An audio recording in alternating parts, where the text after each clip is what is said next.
Fatiha. Bismillahirrahmanirrahim. Alhamdulillah Rabbil Alamin. Ar-Rahmanir Rahim.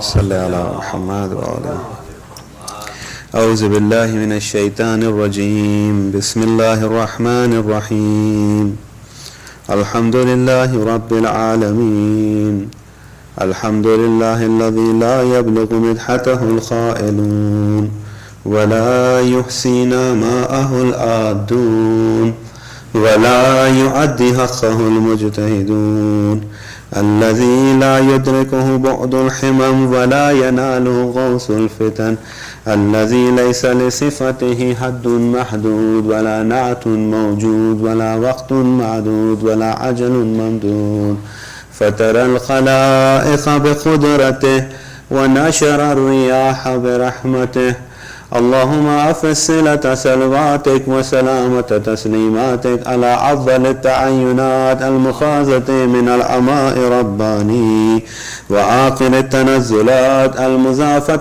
إلى نوع الإنسان كان الله ولم يكن معه شيء ثاني محصي لعوالم حضرات الخمس بوجوده وكل شيء أحصيناه في إمام المبين صل على محمد وعلى الرسول النبي المكي المدني الخرشي التحامي صاحب لواء الحمد ومقام المحمود أبي القاسم محمد الحميد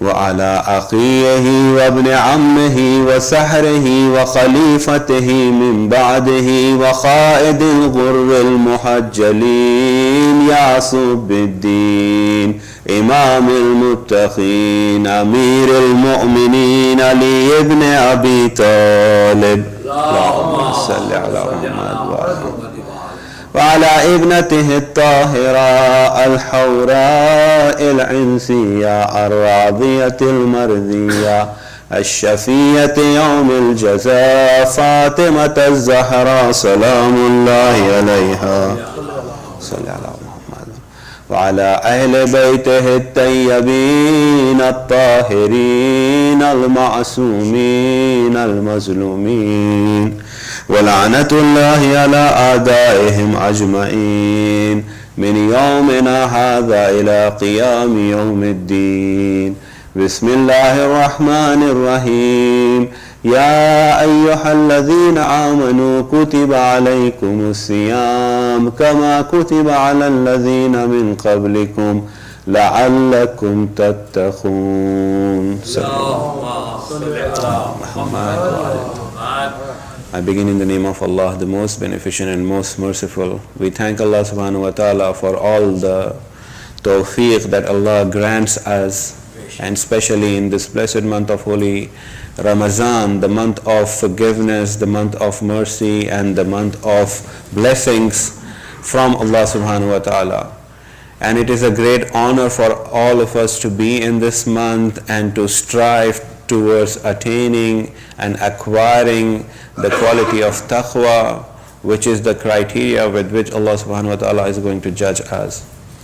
When we talk about taqwa, when we talk about forgiveness in this month of Ramadan, when we talk about seeking blessings from Allah in this month, one thing that we need to also reflect upon is, are we what we expect from Allah? Are we to some extent doing what we expect our Creator to do for us?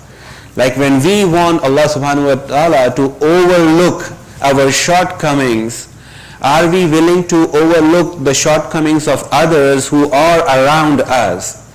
Are we willing to forgive as we are asking Allah for forgiveness for those sins that are not worthy of forgiveness, especially in the presence of our Creator? However, we expect and we ask Allah to forgive us. But are we willing in this holy month to forgive those who seek our forgiveness? Are we willing to free them of their shortcomings that they have committed in past against us? If we are asking Allah subhanahu wa ta'ala, then it is definitely important that we look into this affair, that we should not be asking something that we are not willing to give at the level that we can give. Obviously we cannot do it as Allah does it. Allah does it. However, we are in a position to forgive. Are we forgiving? We too are in a position to bless others. Are we blessing them? We too are in a position to be compassionate to others. Are we being compassionate? We too are in position to grant others favors. Are we willing to grant those favors? If not, then we should strive, because then we can say, oh Allah, I have done what was within my means and what was within my range. And now I ask you, Allah, to fulfill my du'as, and to fulfill and bless me with the blessings that I am asking you. Please say salawat.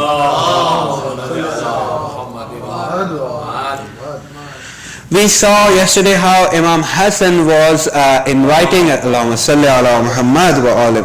inviting us towards taqwa, towards God-weariness, and how Imam Hassan was reiterating or reminding us the purpose of our existence in this world.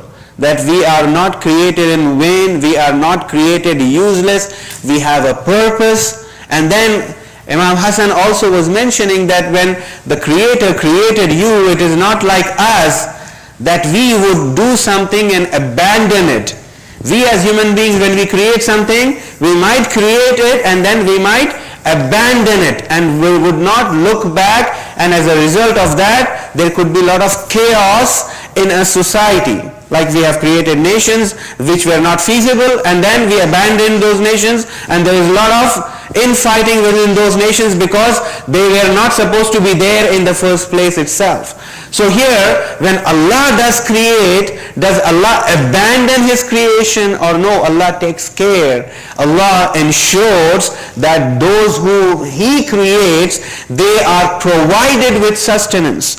And Imam Hassan is saying that yes, Allah not only creates us but also provides and apportions our sustenance. Why does He do it? So that we can recognize our own worth. And then the Imam says that Allah has kept this creation of mankind for Himself, so that they would worship and they would submit to Allah subhanahu wa ta'ala. And for that He had made all the arrangements around him, so that that man is not always worried about his sustenance. Allah has kept that sustenance. Allah has also apportioned what He is going to confront in terms of good things and in terms of calamities and hardship.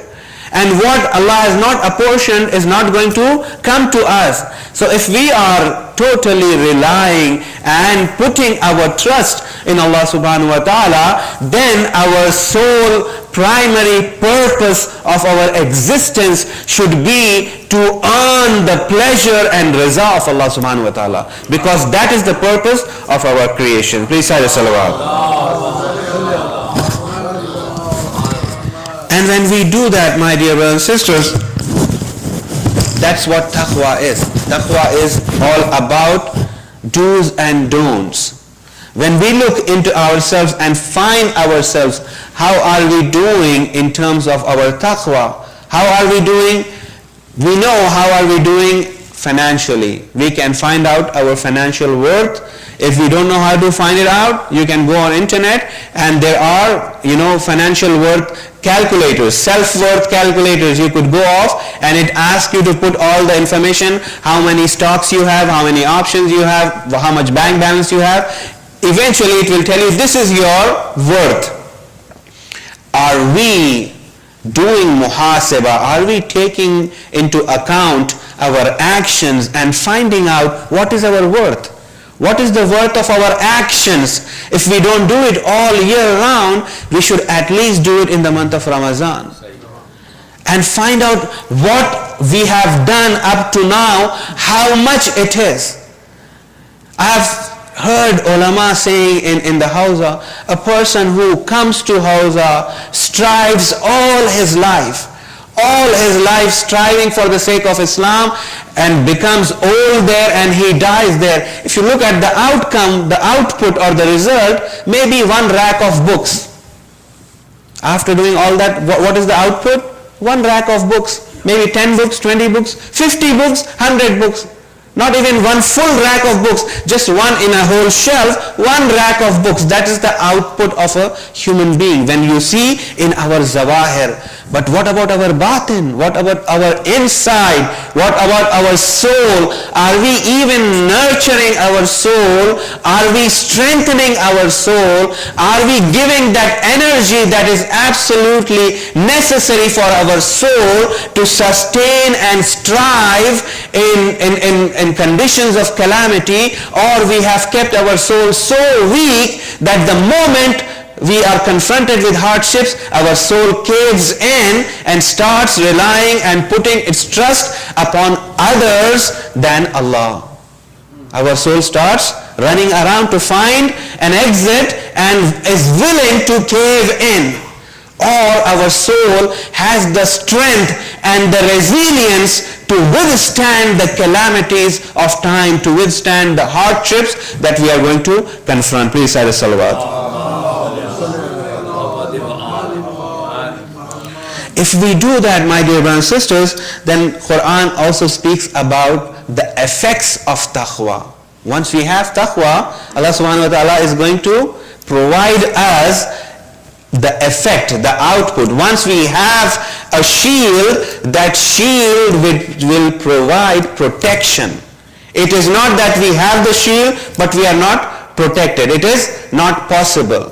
If we do have a shield, a protective shield, that protective shield protects us not only from the hardships but also from the calamities. Not only protects us but also nurtures us. And this is what Quran talks about taqwa. Let me share with you the verses of Holy Quran. Please say the salawat.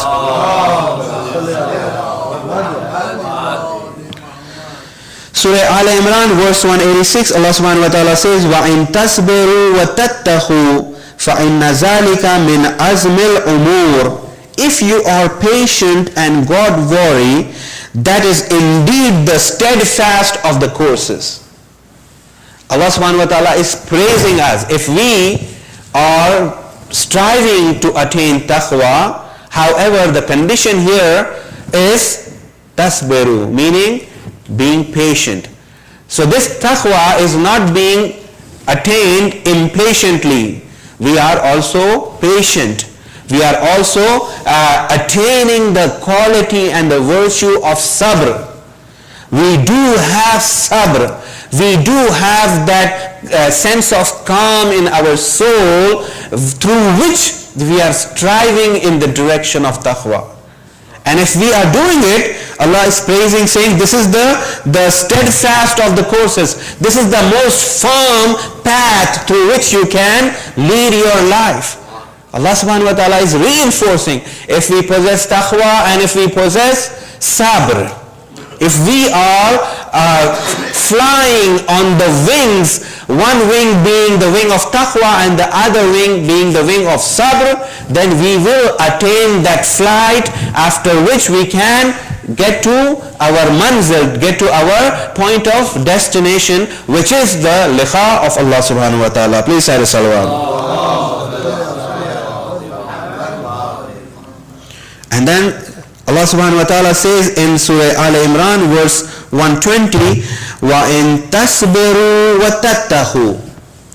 If you are patient and God worry, لَا يَضُرُّكُمْ كَيْدُهُمْ شَيْئًا. Their treachery will not harm you in any way. The treachery of those who make plans against you, their plans will not be successful. For you, it is incumbent upon you that you acquire taqwa, you strive with taqwa and with patience. Allah is saying that their treachery, their deceptions, their planning to go and sabotage you would not be effective if you are holding on to taqwa and you are holding on to sabr. If we are having this quality, Allah subhanahu wa ta'ala is saying the outcome of this taqwa and this sabr is that Allah is going to shield us from their treachery. Allah is going to shield us from their deception. They will not be successful. It is not us. It is not our own making that we are able to overcome their deception and their treachery. It is Allah. It is due to taqwa. Allah subhanahu wa ta'ala is going to protect us. Please say the salawat.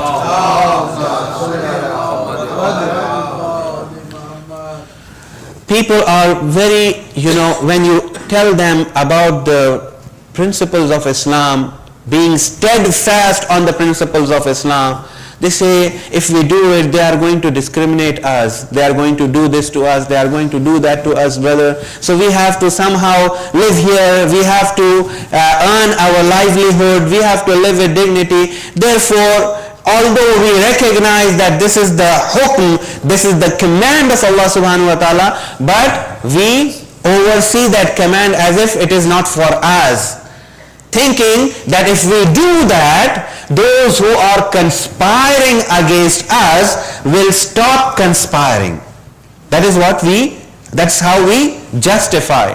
But here Allah subhanahu wa ta'ala is saying that if you are on the path of taqwa with patience, I will ensure that their conspiracy will not be successful. I will protect you. But our trust is not placed in Allah. We do not place our tawakkul and trust in Allah subhanahu wa ta'ala. We place our trust in our own thinking, and we somehow justify, well, I am a practicing Muslim. When I come to the Imam Barga, when I come to the center, I do perform and I do upkeep all the things that Allah tells us. But when I go into society, when I walk into the mall, I try to sort of shy away from it, thinking that I will be discriminated, I will be looked upon, and maybe I might be even hurt. But Allah subhanahu wa ta'ala is saying that if you are striving towards taqwa with sabr, I will ensure that they cannot hurt you. I will guarantee that they cannot hurt you. But the condition is we are doing it out of taqwa, out of God-wariness, out of the consciousness of the presence of Allah around us. Please say the salawat.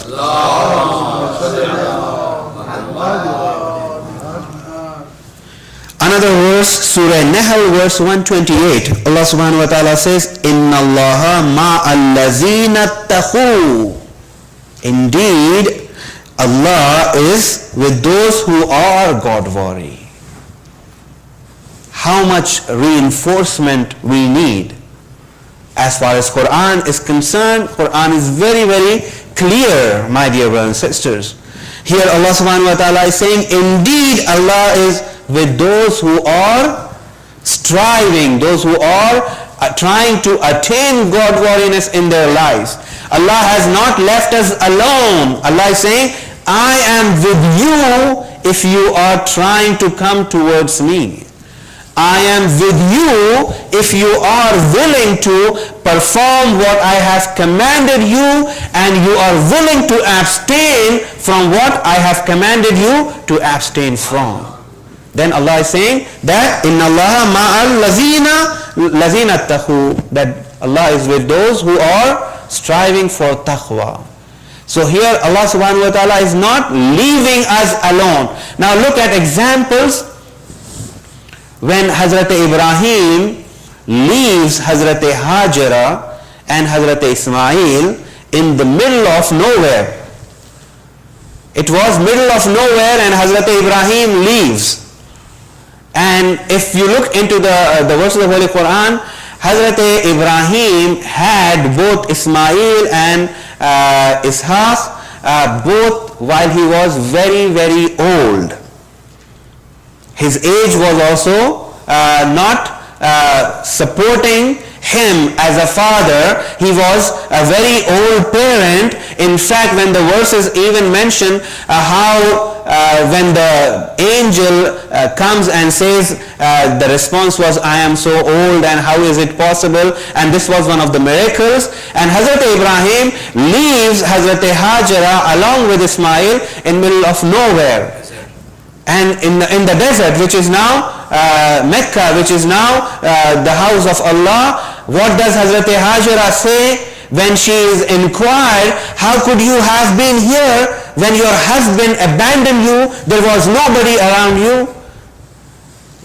We know if even a shred of action goes against the norms of society right now, the friends of our spouses starts conspiring against us by saying, your husband didn't do that? How come? Your wife didn't do that? How come? You deserve this, you deserve that. Instead of calming the situation down, they try to make it more, inflame the situation to break the family. So when Hajara is being inquired, what happened? How can your husband leave you alone in middle of nowhere? She says that if my husband was gone, Allah was not gone. Allah was with me. Allah was right there to protect me. This is what muttaqi think. This is what muttaqi act upon. God-worthy people act upon it. They not only just think, they act upon it. And here Allah subhanahu wa ta'ala is saying, Inna Allah ma'alladhina taqu. Allah is with those who are striving to attain God-worthiness. So we should not think that we are left alone in the middle of nowhere without any help. Allah subhanahu wa ta'ala is saying that I am with you if you are striving towards taqwa. I am going to be your companion. And the moment we have Allah as our companion, we do not need anyone's help.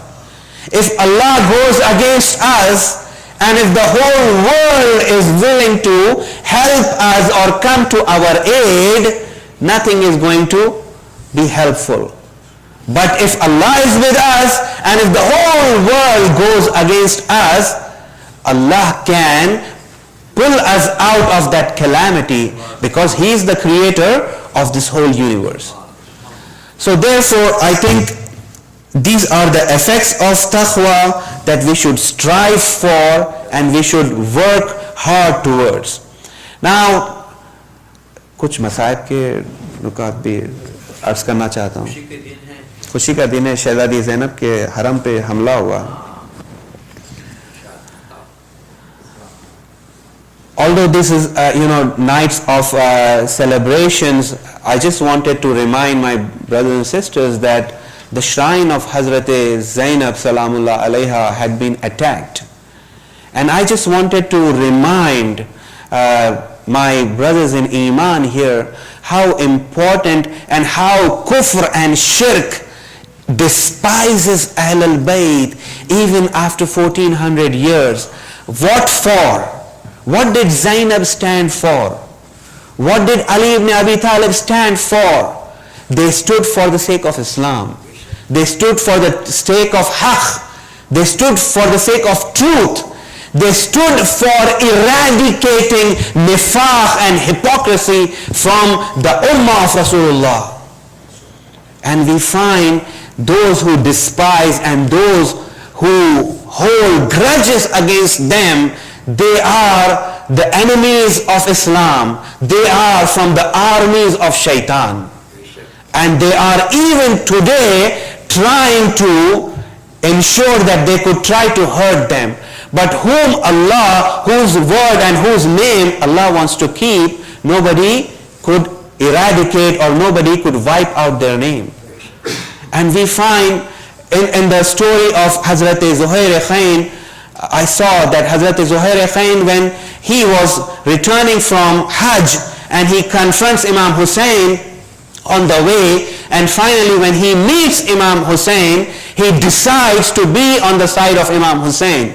Although he was not on the side of Amir al-Mu'mineen when he lived in Kufa, but when Zuhair Khain comes back to his tent, he tells his wife, "Oh my dear wife, I would like to free you. In fact, I would like to divorce you so that you can leave and go back." And when she inquires, "What has happened, Zuhair Khain? What are you telling me? I was the one who motivated you to go and meet Imam Hussein, and now you're coming back and you're telling me that I would like to divorce you. I am freeing you so that you can go back to Kufa." Zuhair Khain says, "Oh my beloved wife, what should I say? I have already accepted the invitation of the grandson of the Holy Prophet, and he has invited me to come along with me, and I know for sure that whoever accompanies Hussein would be martyred, and I am looking forward to martyrdom, but I am also afraid those who are going to survive, they are going to be humiliated, they are going to be imprisoned, and their hijab is going to be taken away, and I do not want to take you with me so that you are humiliated after me." And I would say to Imam Hussein, "Oh Imam, you took your children, you took Zainab with you to Karbala. Zainab could not live for a moment without Hussein, and she accompanied, and after Ashura we find Zainab living up to the message of Imam Hussein. Although she was being humiliated, although her rida and her hijab was being taken away, Zainab stood up for the wilayah and stood up for the message of Islam." And we ask Allah subhanahu wa ta'ala to kill and evaporate and wipe out those who are enemies of Ahlul Bayt. If you cannot guide them, O Allah, we beg you that you eliminate them from the face of earth, who are enemies of Islam and enemies of Ahlul Bayt. We ask you, Allah, we beg you, O Allah, to grant us tawfiq so that we could live on the path of Zainab. We beg you, O Allah, to inspire our youth, to give them the motivation and passion for Islam. We beg you, O Allah, to cure those who are sick in our community, and we ask you, O Allah, to forgive those who have passed away from our community. We beg you, O Allah, to hasten the reappearance of the Imam of our time, to establish justice upon earth. We beg you, O Allah, to make us such that the Imam of our time would be pleased with us.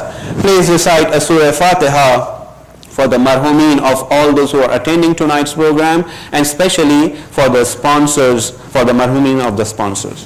Bismillahir Rahmanir Rahim. Iyyaka na'budu wa iyyaka